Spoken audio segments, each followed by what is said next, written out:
Hello guys, आज हमें पढ़ना है एम लक्ष्मीकांत की इंडियन पॉलिटी का एक बहुत ही important chapter, union and its territory. Hindi में इसे क्या कहते हैं? संघ और उसका क्षेत्र। तो कंटेंट देखो, union and its territory part 1 article 1 to 4। देखो, इसके सबसे पहले संघ और उसका क्षेत्र भारत के कॉन्स्टिट्यूशन के भाग 1 में अनुच्छेद 1 से 4 तक बताया गया है। किसके बारे में? यूनियन एंड इट्स टेरिटरी के बारे में। तो सबसे पहले आर्टिकल 1 देखो, name and territory of the union के अंतर्गत क्या कहा गया है? India that is Bharat shall be a union of states not a federation. तो इसका फर्स्ट लाइन को हम सबसे पहले समझेंगे कि इंडिया दैट इज भारत, यानी कि इसका मतलब क्या है कि भारत के दो आधिकारिक नाम है, इंडिया भी है और भारत भी है, और कॉन्स्टिट्यूशन ने दोनों को बराबर अधिकार दिया है। यानी कि संविधान ने हमारे देश के दो नाम दिए हैं, क्या? इंडिया और भारत। मतलब इंडिया भी सही नाम है और भारत भी। कहीं पर भी कोई जैसे लीगल डॉक्यूमेंट्स, कोर्ट, मीडिया, संविधान, कहीं भी दोनों नाम मान्य होंगे।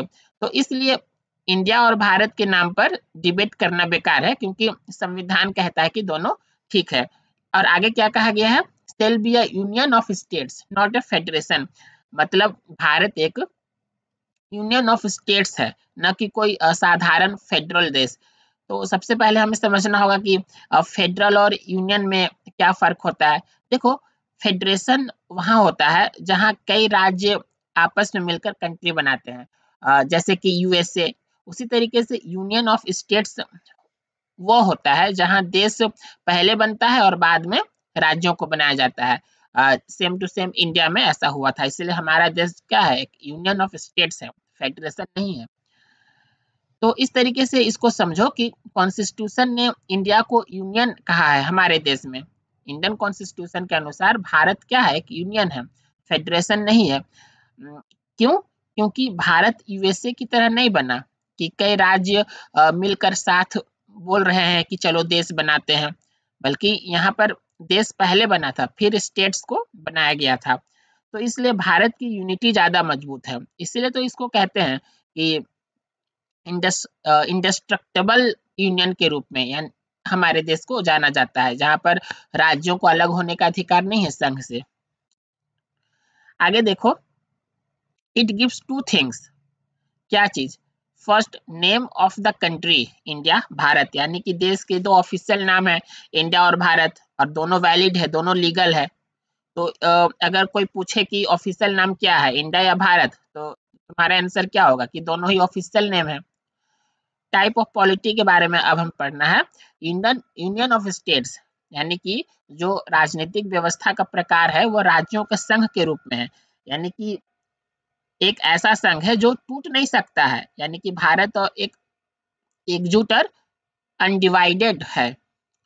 तो इसी बात को डॉक्टर बी आर अम्बेडकर ने बहुत अच्छे से एक्सप्लेन किया था। डॉक्टर बी आर अम्बेडकर ने क्या कहा था कि Indian federation is not form by agreement of states, यानी कि जो भारत के राज्यों ने मिलकर एग्रीमेंट नहीं किया था कि हमें हमें मिलकर चलो देश बनाएंगे, जैसे कि यूएसए में हुआ था। यूएसए में क्या हुआ था कि उस समय 13 स्टेट्स थे, उन्होंने मिलकर एग्रीमेंट किया था वहाँ के 13 राज्यों ने कि चलो यूनाइटेड स्टेट्स बनाते हैं। लेकिन भारत में ऐसा नहीं हुआ था। भारत में पहले देश, राज्य जो है वो भारत देश का हिस्सा थे। फिर कॉन्स्टिट्यूशन ने हमारे देश में स्टेट्स को रीऑर्गेनाइज किया।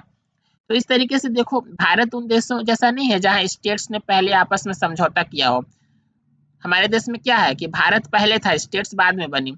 यानी कि India is not a result of contract between states. हमारे देश में जो भारत देश है वो राज्यों के एग्रीमेंट के थ्रू नहीं बनाया गया है, बल्कि राज्यों को कॉन्स्टिट्यूशन ने बनाया है। तो इस तरीके से आगे देखो, states have no secede, no right to secede, यानी कि राज्यों का अलग होने का अधिकार नहीं है।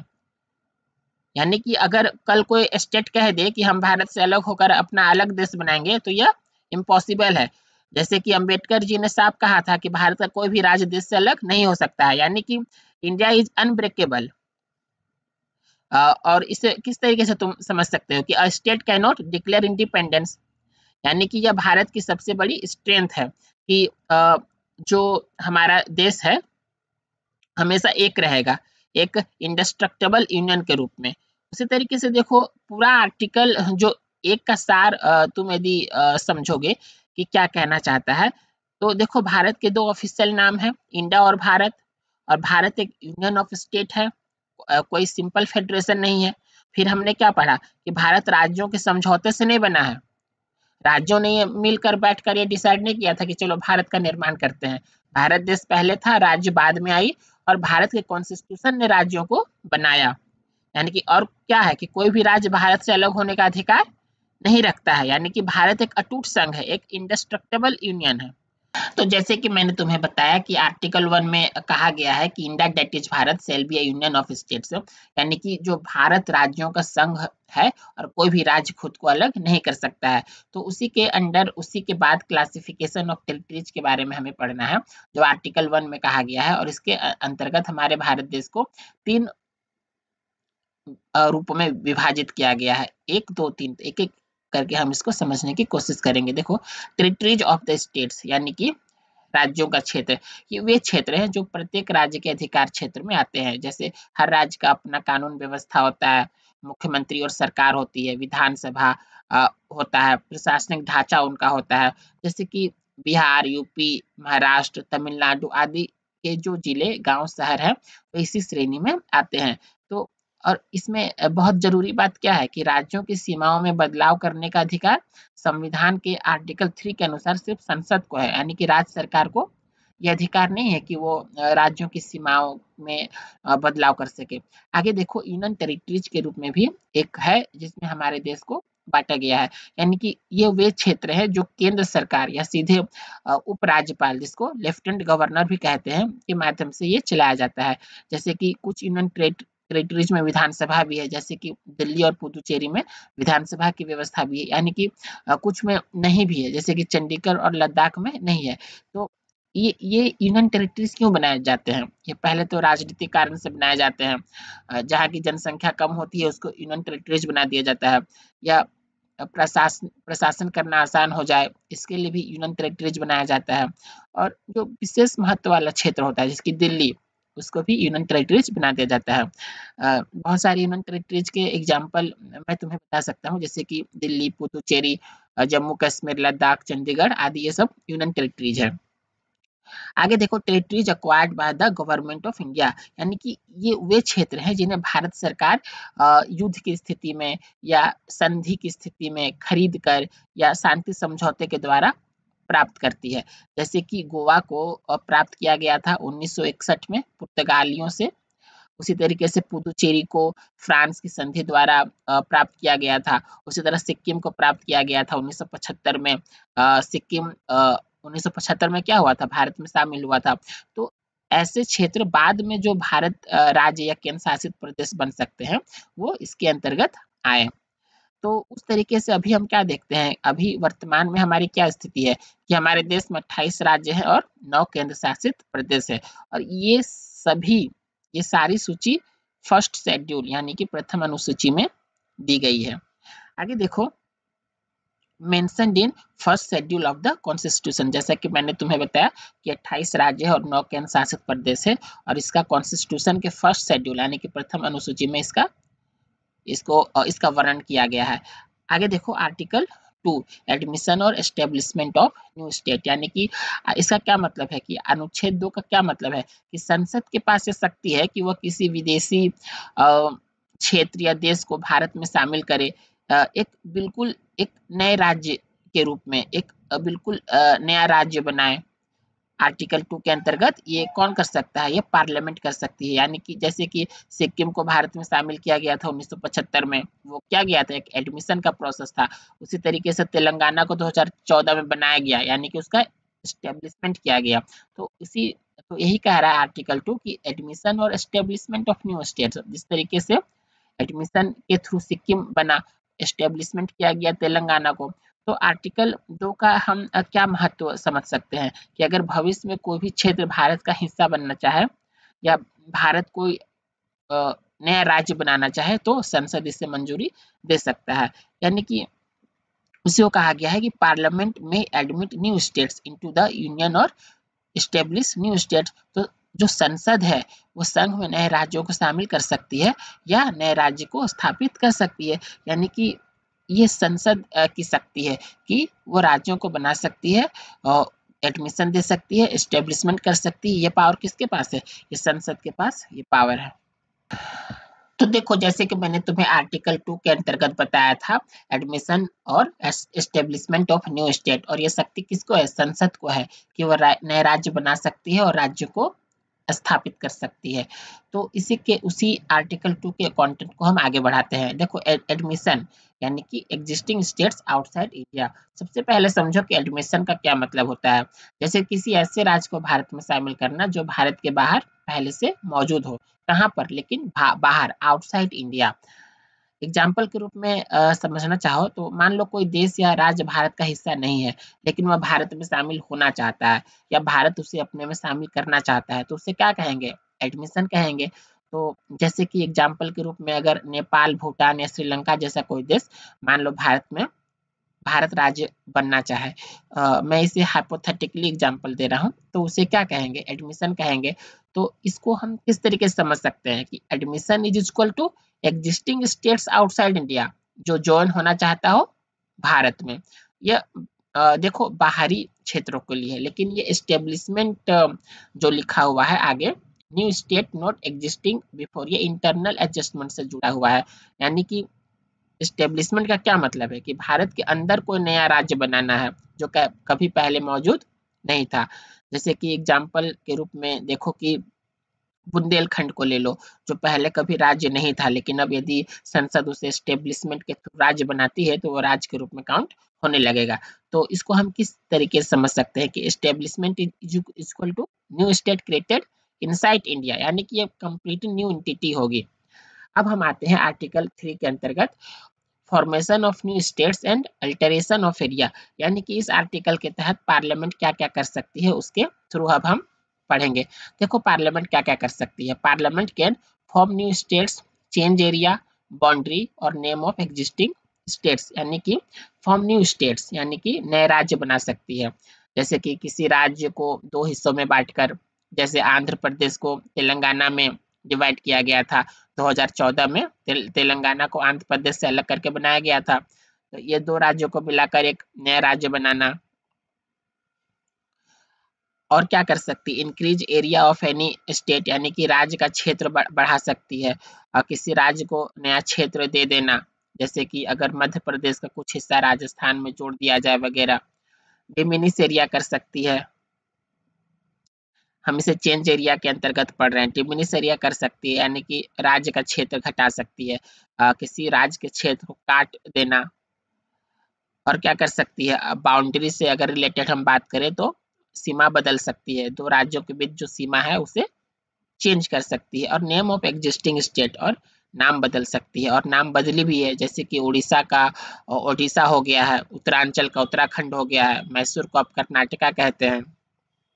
उसी तरीके से हम क्या समझ सकते हैं? It deals with the internal adjustment of existing states, यानी कि ये पूरी तरीके से इंटरनल एडजस्टमेंट से जुड़ा हुआ है। मतलब भारत के अंदर राज्यों की जो आपसी सीमा है, क्षेत्र है, नाम है, आदि को चेंज करना। यानी कि इसका अंतर्राष्ट्रीय सीमा से कोई लेना देना नहीं है। अब हम इस तरीके से ये भी बात जानना जरूरी है कि आर्टिकल जो 3 है इसमें कुछ कंडीशंस भी है। जैसे कि जो बिल है ओनली विथ प्रेसिडेंट्स रिकमेंडेशन, यानी कि बिल सिर्फ राष्ट्रपति के अनुमति से ही पेश होगा। ये आर्टिकल 3 से रिलेटेड मैं तुम्हें बता रहा हूँ। और क्या इसके अंतर्गत कंडीशन है कि जो अगर जिस राज्य का नाम बदलना होगा तो उस राज्य की विधानसभा से राय मांगी जाएगी। ऐसा इस आर्टिकल 3 की कंडीशंस है। अगर राज्य मान जाए या मना कर दे, संसद चाहे तो भी राज्य को बदल सकती है। माने कि जो राज्य की सजेशन देने की जो उसको अधिकार दिया गया है, राष्ट्रपति व पार्लियामेंट उसे मान भी सकता है और नहीं भी मान सकता है। मान लो कि यदि राज्य मना भी कर दे और संसद चाहे कि नहीं, राज्य को तो नाम चेंज करना ही है, तो संसद नाम चेंज कर सकती है। तो इस तरीके से हम देखते हैं कि जो भारत को एक तरीके से तोड़ना असंभव है, और जो राज्यों की सीमा, नाम, क्षेत्र बदला जा सकता है संसद के द्वारा। आगे हमें पढ़ना है article 4, supplementary and incidental provision. इसके कंटेंट को अब आगे हम देखते हैं। देखो आर्टिकल 4 के बारे में अब हम पढ़ना है, सप्लीमेंट्री एंड इंसिडेंटल प्रोविजंस, यानी कि अनुच्छेद 4 पूरक और सहवर्ती प्रावधान। तो इसके कंटेंट को हम देखते हैं। देखो, laws made under article 2 and 3 are not considered constitutional amendments even though they change the first or fourth schedule। यानी कि देखो आर्टिकल 2 और आर्टिकल 3 के तहत जो भी लॉज बनाए जाते हैं, चाहे वो फर्स्ट शेड्यूल या फोर्थ शेड्यूल में बदलाव करे, फिर भी उसे कॉन्स्टिट्यूशनल अमेंडमेंट नहीं माना जाता है। जैसे कि आर्टिकल सबसे पहले देखो कि 4 कहता क्या है, जिसके बारे में हम पढ़ रहे हैं। आर्टिकल 4 यह बताता है कि जब पार्लियामेंट नए राज्य बनाती है या नए राज्य की सीमा, नाम या क्षेत्र बदलती है, तो इसके लिए जो कानून बनता है वो क्या है, वो सिंपल लॉ माना जाता है, वो कोई कॉन्स्टिट्यूशनल अमेंडमेंट नहीं माना जाता है। यानी कि इसमें स्पेशल मेजोरिटी की जरूरत नहीं पड़ती है। किस चीज में, यदि पार्लियामेंट चाहे स्टेट बनाना या क्षेत्र, नाम या सीमा चेंज करना, तो इसके लिए सिंपल मेजोरिटी से काम हो जाता है, कोई स्पेशल मेजोरिटी की जरूरत नहीं पड़ती है। तो इसमें जो कहा गया है, फर्स्ट और फोर्थ शेड्यूल की चर्चा की गई है इस कॉन्टेंट में। तो फर्स्ट शेड्यूल में सबसे पहले समझते हैं कि क्या है। भारत के राज्यों और केंद्र शासित प्रदेशों की सूची दी गई है फर्स्ट शेड्यूल में, और फोर्थ शेड्यूल में राज्यसभा में राज्यों की सीटों का विवरण दिया गया है। तो जब कोई नया राज्य बनेगा या क्षेत्र बदलेगा, तो स्वाभाविक रूप से फर्स्ट शेड्यूल और फोर्थ शेड्यूल में चेंज होगा। फर्स्ट शेड्यूल में भी चेंज होगा और फोर्थ शेड्यूल में भी सीटें बदलेगी। लेकिन आर्टिकल 4 क्या कहता है कि इन बदलावों के बावजूद यह संवैधानिक संशोधन नहीं माना जाएगा, ये क्योंकि ये सिंपल मेजोरिटी से ही काम हो जाएगा, कोई स्पेशल मेजोरिटी के तहत इसको संवैधानिक संशोधन करने की जरूरत नहीं है। तो क्यों ये अमेंडमेंट नहीं माना जाता है, क्योंकि राज्य बनाना और सीमा बदलना यह पार्लियामेंट की बहुत सामान्य शक्ति है, इसलिए, और यह काम देश की प्रशासनिक आवश्यकताओं के आधार पर होता है, इसलिए संविधान ने इसे बहुत आसान प्रक्रिया बनाया है। तो कुछ की पॉइंट्स है, उसको देखो। Union of states is equal to only states, यानी कि यूनियन ऑफ स्टेट का क्या मतलब है कि सिर्फ वे स्टेट जो भारत संघ का हिस्सा है। टेरिटरी ऑफ इंडिया, यानी कि भारत के राज्य क्षेत्र में क्या समाहित है, स्टेट्स, यूनियन टेरिटरीज और अक्वायर्ड टेरिटरीज। अक्वायर्ड टेरिटरीज में कौन आते हैं, भारत के कुछ क्षेत्रों के समय के साथ जो अधिकृत किया गया है, समय के साथ जो भारत संघ में शामिल होते जाते हैं, वो अक्वायर्ड टेरिटरीज में आते हैं।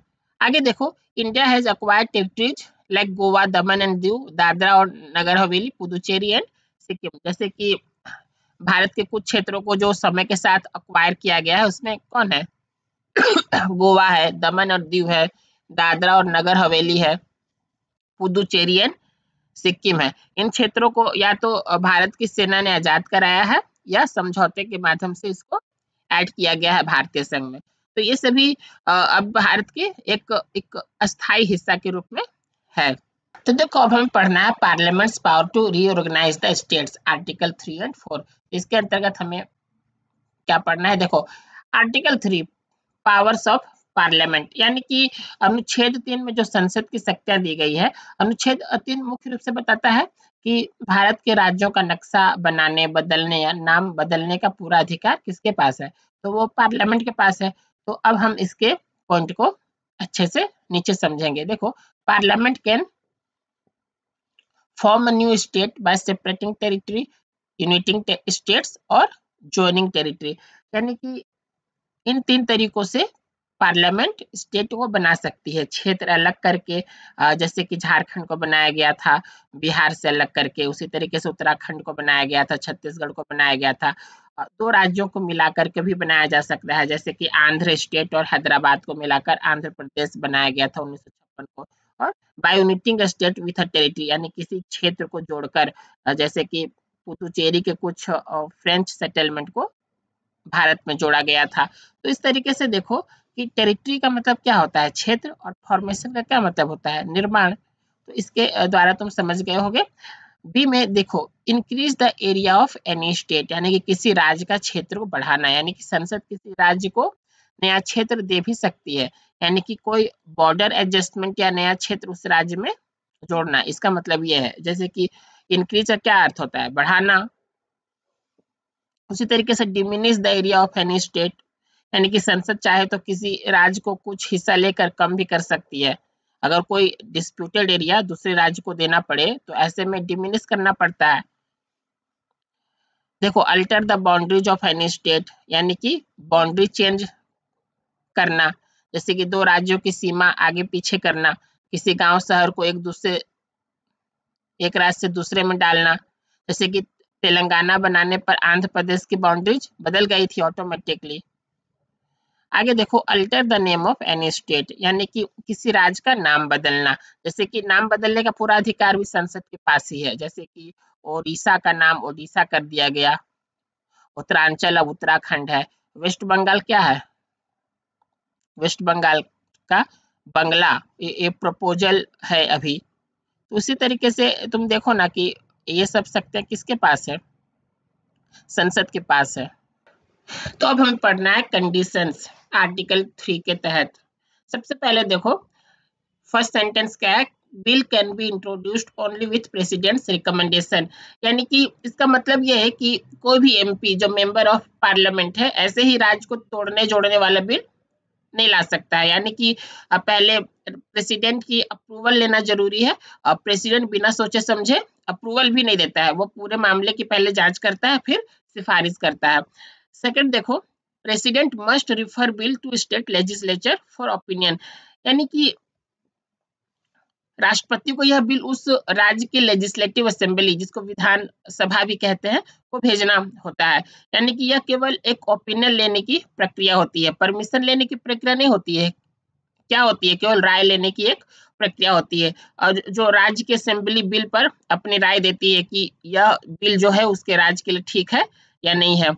अगला देखो, but not bound to accept opinion, यानी कि अगर राज्य कहता भी है कि हमारी सीमा मत बदलिए, फिर भी अगर संसद चाहे तो सीमा बदल सकती है।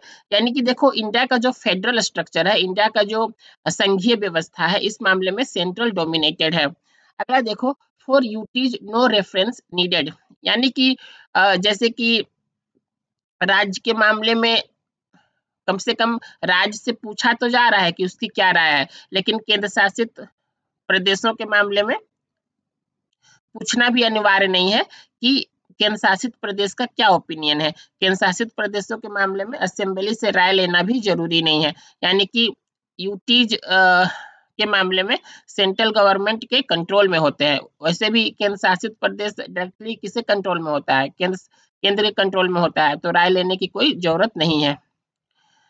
कुछ की फीचर्स है, इसके बारे में अब हमें पढ़ना है। देखो, जो हमने ऊपर पढ़ा इसी को हम की फीचर्स के माध्यम से समझते हैं। Parliament can recognise states without their consent, यानी कि संसद को राज्यों की अनुमति की जरूरत नहीं पड़ती है। राज्य माने या न माने, पार्लियामेंट फाइनल अथॉरिटी है। अगला देखो, India इंडेस्ट्रक्टिबल union of destructible states, यानी कि जो यूनियन है ना वो टूट नहीं सकता है, वह इंडेस्ट्रक्टिबल है, लेकिन स्टेट्स को क्या बदला जा सकता है। यानी कि स्टेट क्या है, डिस्ट्रक्टिबल है, जैसे कि आंध्र से तेलंगाना बना था, जम्मू कश्मीर क्या है, जम्मू कश्मीर प्लस लद्दाख हो गया, असम से नागालैंड हो गया, तो ये सब क्या है, यूनियन तो अपनी जगह पर स्टेबल है, लेकिन राज्य में हेरफेर होता रहता है। तो इसीलिए कहा गया है कि India is equal to indestructible union of destructible state. आगे देखो, USA is equal to indestructible union of indestructible states. भारत के अपोजिट अमेरिका में क्या व्यवस्था है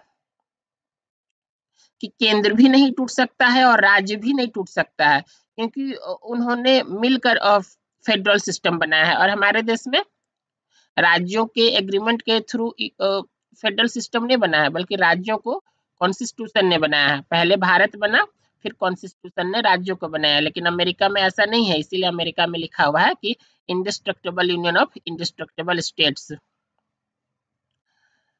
यानी कि जो यूएसए मॉडल है ना वो स्ट्रॉन्ग फेडरलिज्म को दिखा रहा है, और इंडिया का जो मॉडल है वो स्ट्रॉन्ग यूनियन को दिखा रहा है। देखो, अब हमें आर्टिकल 4 सप्लीमेंट्री प्रोविजंस के बारे में पढ़ना है।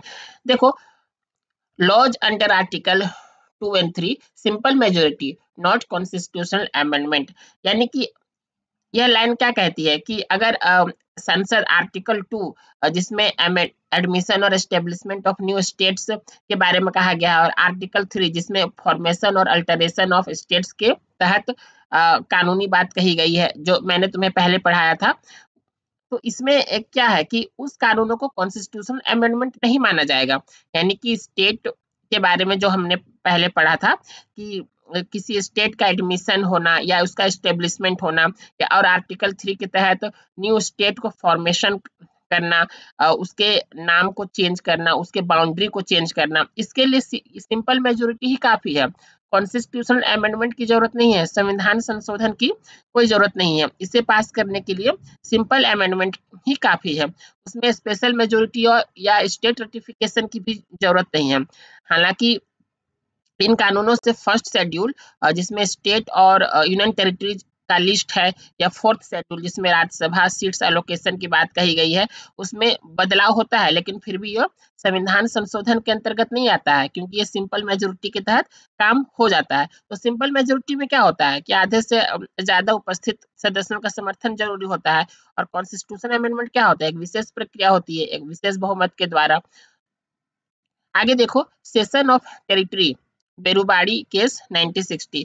तो इस केस में क्या हुआ था कि बेरुबाड़ी केस में सुप्रीम कोर्ट ने साफ कहा था कि अगर आर्टिकल 3 केवल भारत के अंदर स्टेट्स की सीमाएं बदलने की अनुमति देता है, लेकिन अगर भारत किसी विदेशी देश को टेरिटरी देना चाहता है तो उसे आर्टिकल 3 के तहत नहीं कर सकता है, क्योंकि टेरिटरी देना यानी कि सेशन ऑफ टेरिटरी एक बहुत ही एक सॉवरेंटी इशू है, जो कॉन्स्टिट्यूशन में बड़ा बदलाव करता है। तो इसमें क्या कहा गया था कि सेशन रिक्वायर्स कॉन्स्टिट्यूशनल अमेंडमेंट, यानी कि यदि भारत किसी दूसरे देश को टेरिटरी देना चाहता है तो उसके लिए सिंपल मेजोरिटी से काम नहीं चलेगा, उसके लिए तो कॉन्स्टिट्यूशनल अमेंडमेंट करना ही पड़ेगा। यानी कि टेरिटरी रिक्वायर्स कॉन्स्टिट्यूशनल अमेंडमेंट, यानी कि परित्याग के लिए संविधान संशोधन आवश्यक है। अगर भारत अपनी जमीन विदेश को देना चाहता है तो स्पेशल मेजोरिटी चाहिए। जैसे कि मैंने तुम्हें कहा था कि लॉज अंडर आर्टिकल 2 एंड 3 जिसमें स्टेट्स के फॉर्मेशन और एस्टेब्लिशमेंट और एडमिशन की बात कही गई है, उसमें सिंपल मेजोरिटी से काम हो जाता है। लेकिन अगर स्टेट को, अगर टेरिटरी को, भारत के अंदर कोई टेरिटरी है किसी दूसरे देश को देना है, तो वो सिंपल मेजोरिटी से काम नहीं चलेगा, उसमें स्पेशल मेजोरिटी की जरूरत पड़ेगी और स्टेट रटिफिकेशन की भी जरूरत पड़ सकती है। तो सेशन रिक्वायर्स कॉन्स्टिट्यूशनल अमेंडमेंट में स्पेशल मेजोरिटी चाहिए, कॉन्स्टिट्यूशनल अमेंडमेंट बिल लाना होगा, स्टेट की भी मंजूरी लग सकती है जहां आर्टिकल 368 लागू होता है। तो टेरिटरी देना एक बहुत बड़ा निर्णय है, इसलिए भारत अकेले संसद के साधारण कानून से यह नहीं कर सकता है। उसी तरीके से देखो, रिजल्ट 9th अमेंडमेंट एक्ट 1960। इसी बात को आगे समझने के लिए जब नवा संविधान संशोधन 1960 में ये क्यों किया गया, नवा संविधान संशोधन 1960 में क्यों किया गया, जब जैसे कि हमने पढ़ा था बेरुबाड़ी इन केस 1960, इसी के सिलसिले में ये नवा संविधान संशोधन किया गया। क्योंकि जो बेरुबाड़ी नाम का एक टेरिटरी है, वो जो पूर्वी पाकिस्तान अब बांग्लादेश को देने के लिए ऐसा किया गया था। बेरुबाड़ी को जो पूर्वी पाकिस्तान को दिया गया था, जो अब बांग्लादेश के लिए में स्टेब्लिश है, जो बांग्लादेश के नाम से अब जाना जाता है, बेरुबाड़ी को स्थानांतरण के लिए ये अमेंडमेंट किया गया था। मतलब सरकार को कॉन्स्टिट्यूशनल अमेंडमेंट लाना पड़ा, क्योंकि बेरुबाड़ी को पाकिस्तान को कैसे दिया जाएगा, क्योंकि सिंपल मेजोरिटी से वो होगा नहीं, क्योंकि कोर्ट ने कहा है कि इसके लिए स्पेशल मेजोरिटी की जरूरत पड़ेगी। तो इसीलिए उस संशोधन किया गया, नवा संविधान संशोधन 1960, ताकि बेरुबाड़ी को पूर्वी पाकिस्तान को दिया जा सके। तो सरकार को कॉन्स्टिट्यूशनल अमेंडमेंट लाना पड़ा और यह अमेंडमेंट पास हुआ और टेरिटरी ऑफिशियली दे दी गई। आगे देखो, बाउंड्री डिस्प्यूट 1969 रूलिंग, यानी कि सीमा विवाद 1969 नगण्य। इसके द्वारा हमें क्या समझ में आता है कि जो सीमा विवाद निपटान के लिए कॉन्स्टिट्यूशनल अमेंडमेंट की आवश्यकता नहीं है। अगर भारत और किसी अन्य देश की सीमा स्पष्ट नहीं है और सिर्फ मार्किंग बदलनी है, जैसे कि नदी का बहाव बदलना, सर्वे त्रुटि ठीक करना, मैप करेक्शन इत्यादि। तो यह टेरिटरी देना नहीं हुआ, यह सिर्फ बाउंड्री डेमार्केशन से एक जुड़ा हुआ क्वेश्चन है, तो इसके लिए पार्लियामेंट अमेंडमेंट की जरूरत नहीं है। आगे देखो, एग्जीक्यूटिव एक्शन इज इनफ, किस चीज में? कार्यपालिका की कार्रवाई इनफ होगी किस चीज में? बाउंड्री को ठीक करने का निर्णय सरकार यानी कि जो एग्जीक्यूटिव है समझौते से कर सकती है, पार्लियामेंट के स्पेशल अप्रूवल की कोई जरूरत नहीं है। जैसे कि हमने बेरुबाड़ी यूनियन केस में पढ़ा कि बेरुबाड़ी को जब पाकिस्तान जो अब बांग्लादेश में, उसको देने के लिए स्पेशल मेजोरिटी की जरूरत पड़ गई, लेकिन सीमा विवाद अगर है जिसके अंतर्गत सीमा विवाद निपटान के लिए संशोधन की आवश्यकता नहीं पड़ेगी, और इसमें कार्यपालिका की कार्रवाई पर्याप्त पर्याप्त होगी, यानी कि इसमें स्पेशल मेजोरिटी की जरूरत नहीं है। किसमें? बाउंड्री डिस्प्यूट में सिंपल मेजोरिटी से काम हो जाएगा। देखो, समरी एट ए ग्लेंस, संक्षिप्त सार हम लोग देख लेते हैं कि क्या कहा जा रहा है। Expect details, power to change area boundary name and conditions, यानी कि क्षेत्र सीमा नाम बदलने की शक्ति संसद के पास ये अधिकार है। किसके तहत? आर्टिकल 3 के तहत। आर्टिकल 3 के तहत जो पार्लियामेंट है वो क्षेत्र सीमा नाम इत्यादि में चेंज कर सकती है। कंडीशंस क्या चीज है? कंसेंट ऑफ स्टेट्स नीडेड नहीं, यानी कि राष्ट्रपति की सिफारिश इज इक्वल टू राज्य की राय। बिल लाने के लिए पहले प्रेसिडेंट की रिकमेंडेशन संबंधी जरूरत होता है, संबंधित राज्य से ओपिनियन लेना जरूरत होता है, यानी कि जब प्रेसिडेंट रिकमेंडेशन बिल लाने के लिए प्रेसिडेंट की रिकमेंडेशन लेनी पड़ती है, और संबंधित राज्य से क्या होता है? ओपिनियन लेना पड़ता है, केवल राय लेना पड़ता है, यानी कि राज्य और जो प्रेसिडेंट है या जो संसद है वो राज्य की राय मान भी सकती है और नहीं भी मान सकती है। तो इसमें क्या हमें जानने को मिलता है कि कंसेंट ऑफ स्टेट्स नीडेड नहीं है, राज्य अपना कंसेंट दे नहीं दे कोई फर्क नहीं पड़ता है। टाइप ऑफ अमेंडमेंट, साधारण बहुमत से, यानी कि आर्टिकल 3 के तहत जो हमने पढ़ा था कि जो भी लॉज है वो कॉन्स्टिट्यूशनल अमेंडमेंट नहीं माने जाते हैं, वो सिंपल मेजोरिटी से काम हो जाता है। जो स्टेट का एस्टेब्लिशमेंट है, एडमिशन है, फॉर्मेशन है, वो सिंपल मेजोरिटी के तहत आता है। टाइप्स ऑफ अमेंडमेंट क्या है? सिंपल मेजोरिटी के तहत, वो स्पेशल मेजोरिटी के तहत तो आता नहीं है। आगे देखो, बेरुबाड़ी केस। बेरुबाड़ी केस में क्या हुआ था? क्षेत्र परित्याग इज इक्वल टू संवैधानिक संशोधन आवश्यक। जैसे कि मैंने तुम्हें कहा कि बेरुबाड़ी को जब पाकिस्तान जो भी बांग्लादेश है उसको दिया गया, तो कोर्ट ने कहा था कि ये सिंपल मेजोरिटी के तहत नहीं हो सकता है, इसमें स्पेशल मेजोरिटी की जरूरत पड़ेगी और स्टेट की रेटिफिकेशन की भी जरूरत कभी कभी पड़ती है। तो बेरुबाड़ी यूनियन केस में क्षेत्र परित्याग परित्याग अगर किया जाए, यदि दूसरे देश को क्षेत्र दिया जाए, तो संविधान संशोधन आवश्यक होता है, यानी कि टेरिटरी फॉरेन कंट्री को देने के लिए अमेंडमेंट जरूरी है। ये और जो अपने देश के अंदर स्टेट को लेकर कोई बदलाव करना पड़ेगा तो वो सिंपल मेजोरिटी से हो सकता है, लेकिन अपने देश के बाहर किसी टेरिटरी को देना पड़े दूसरे देश को तो स्पेशल मेजोरिटी की जरूरत पड़ती है। देखो, बाउंड्री डिस्प्यूट कार्यपालिका द्वारा निपटान, यानी कि सीमा विवाद से जितने भी संबंधित मामले हैं वो कार्यपालिका यानी कि एग्जीक्यूटिव द्वारा निपटान किया जा सकता है। जैसे कि बाउंड्री करेक्शन के मामले में अमेंडमेंट की जरूरत नहीं है, क्योंकि बाउंड्री करेक्शन क्या है? अपने देश का मामला है, और कभी कभी दूसरे देश के बाउंड्री को लेकर बात हुई तो वो भी कार्यपालिका सिंपल मेजोरिटी से कर सकती है। नेचर ऑफ स्टेट क्या है? नेचर ऑफ यूनियन अविनाशी संघ है, यानी कि जैसे मैंने तुम्हें बताया था कि भारत का जो यूनियन है वह इंडिस्ट्रक्टेबल है, और राज्य क्या है? डिस्ट्रक्टेबल है, यानी कि नेचर ऑफ यूनियन अविनाशी है। स्टेट बदल सकता है, यूनियन नहीं बदल सकता है। देखो, अब हमें पढ़ना है exchange of territories with Bangladesh 100 amendment 2015, यानी कि भारत बांग्लादेश के साथ जो क्षेत्र विनिमय हुआ था 100वां संशोधन 2015 के बारे में अब हम विस्तार से जानेंगे। देखो, यह भारत और बांग्लादेश के बीच सीमा विवाद को स्थायी रूप से सुलझाने का एक संवैधानिक स्टेप था। तो पर्पस क्या था इसका? To implement the land boundary agreement LBA, यानी कि जो भूमि सीमा समझौता को लागू करने के लिए ये अमेंडमेंट किया गया था। तो इसको हम इस तरीके से समझते हैं कि देखो, भारत और बांग्लादेश की सीमा पर कई जगहों पर गांव एक दूसरे की जमीन के अंदर फंसे हुए थे, जिसको इनक्लेव्स कहते थे। तो इसे खत्म करके सीमा को साफ सुथरा और व्यवहारिक बनाने के लिए समझौता करना जरूरी था। तो इसके बहुत सारे मेन प्रोविजन थे।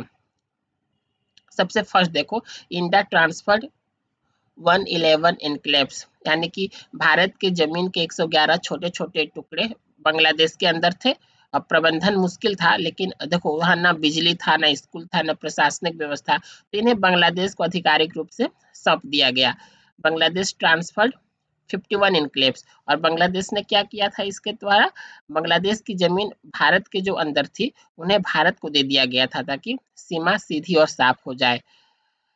अगला देखो, 61 किलोमीटर बाउंड्री डेमार्केटेड, यानी कि कुछ जगहों की 61 किलोमीटर की जो अचिन्हित सीमा को चिन्हित किया गया था, यानी कि कुछ जगहों की जो सीमा थी वह लाइन ठीक से बनी हुई नहीं थी। 2015 में उसे नक्शे में और जमीन पर दोनों जगह साफ साफ तय कर दिया गया था। First schedule amendment affected states, यानी कि इस 4 राज्यों की सीमा बांग्लादेश से लगती थी। कौन 4 राज्य की? असम, वेस्ट बंगाल, मेघालय और त्रिपुरा। तो इसलिए भारत बांग्लादेश के क्षेत्र विनिमय का सीधा प्रभाव इन्हीं राज्यों पर पड़ा। तो इन सीमाओं में बदलाव फर्स्ट शेड्यूल में अपडेट किया गया था। बैकग्राउंड क्या है, इसकी पृष्ठभूमि जानते हैं कि टोटल बाउंड्री 4096 किलोमीटर, यानी कि भारत और बांग्लादेश की जो सीमा दुनिया की सबसे बड़ी अंतर्राष्ट्रीय सीमाओं में से एक है। 1947 रेडक्लिफ अवार्ड, यानी कि विभाजन के समय बाउंड्री बहुत जल्दी खींची गई और इसमें कई गलतियां रह गई थी। देखो 1950 बैगे अवार्ड, कुछ और क्षेत्रों पर नया फैसला आया था जिसमें सीमा थोड़ी और बदल गई थी इसके थ्रू। नेहरू नून एग्रीमेंट, देखो पहली बार दोनों देशों ने स्पष्ट रूप से सीमा ठीक करने की कोशिश की गई, किसके थ्रू? नेहरू नून एग्रीमेंट के थ्रू। 9th अमेंडमेंट एक्ट 1960, यानी कि सीमा से जुड़ी कुछ बातें संविधान में जोड़ने के लिए संशोधन किया गया था। लेटर डेवलपमेंट, यानी कि बाद में जो विकास हुआ इसके बारे में हम जानते हैं। 1964 में इंदिरा मुजीब समझौता हुआ, यानी कि इसी में वस्तुतः इनक्लेव्स के विनिमय का आधार तय हुआ था, लेकिन इसे पूरी तरीके से लागू नहीं किया गया था। प्रोटोकॉल टू LPA, यानी कि 1974 के समझौते को अपडेट किया गया और अंतिम रूप से व्यवस्थित किया गया, जो LPA के बारे में हमने पहले पढ़ा था। फाइनल सेटलमेंट के थ्रू क्या किया गया था? 100वां जो 100th Amendment Act 2015 gave legal effect to the 1974 fourth amendment and 2011 protocol, यानी कि 1974 और 2011 में जो समझौता हुआ था उन्हें लागू करने के लिए संविधान में संशोधन जरूरी था। इसके लिए 100वां संशोधन ने इसे कानूनी ताकत दे दी थी। देखो, this ended decades long border dispute between India and Bangladesh, और इस तरीके से 40-50 साल से चल रहा सीमा विवाद समाप्त हो गया और लोगों की नागरिकता, पहचान, प्रशासन सब इसके थ्रू तय हुआ था। आगे देखो, the amendment symbolized peacefully and constitutional revolution of international boundary issues। यह संशोधन अंतर्राष्ट्रीय सीमा संबंधी मुद्दों के शांतिपूर्ण और संवैधानिक समाधान का प्रतीक बना। ये जो दोनों बांग्लादेश और इंडिया के बीच जो भी समझौता हुआ, ये इंटरनेशनल रूप से भी एक सिंबल बना कि इस तरीके से सीमा विवाद को अच्छे तरीके से सॉल्व किया जा सकता है। देखो, कुछ सारणिक टेबल के थ्रू हमें कुछ पढ़ना है।